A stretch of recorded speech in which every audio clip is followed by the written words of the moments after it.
Bende Albert, inyalo paro ni ntiere yorego mabende piny Kenya yudogo teko mag stima kama oting'o tiyo gi pi kachiel gi tiyo gi yorego bende mag yamo nyamano ma Turkana bende obedo kod ng'ikruok.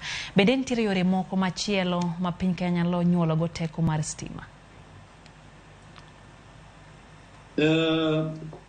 Wang'eyo ni kaka mana gisewacho ni yor pi kata hydro power generation wan kod mar yamo maringo matek no.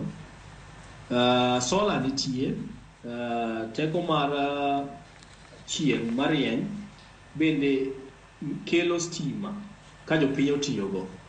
Koro sana kaka jo ohala to kata gi joma tiyo gi stima e udi, kata gi jo ohala matindo tindo, ka ng'ato nyalo yudo yo mar keto solar, tiyo gi teko mar chieng' mondo o generate go stimbe moro monyalo tiyo go makata mach olal to ngimane pod dhi mbele.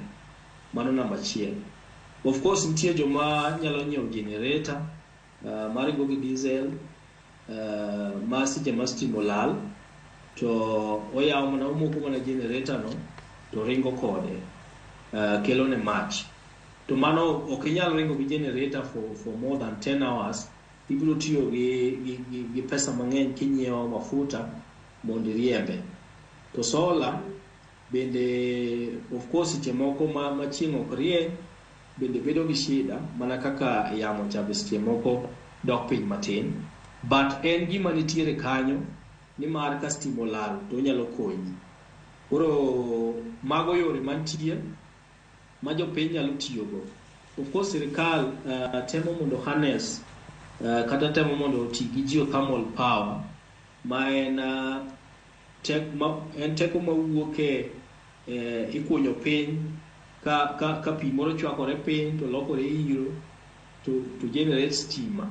Mano nitie kendo wan gi potential maduong' ahinya ma stima manyalo wuok kanyo piny Kenya ka bedo estimated needs around 10,000 megawatts. To mwase harness, mwatiyogo in about around 4,000.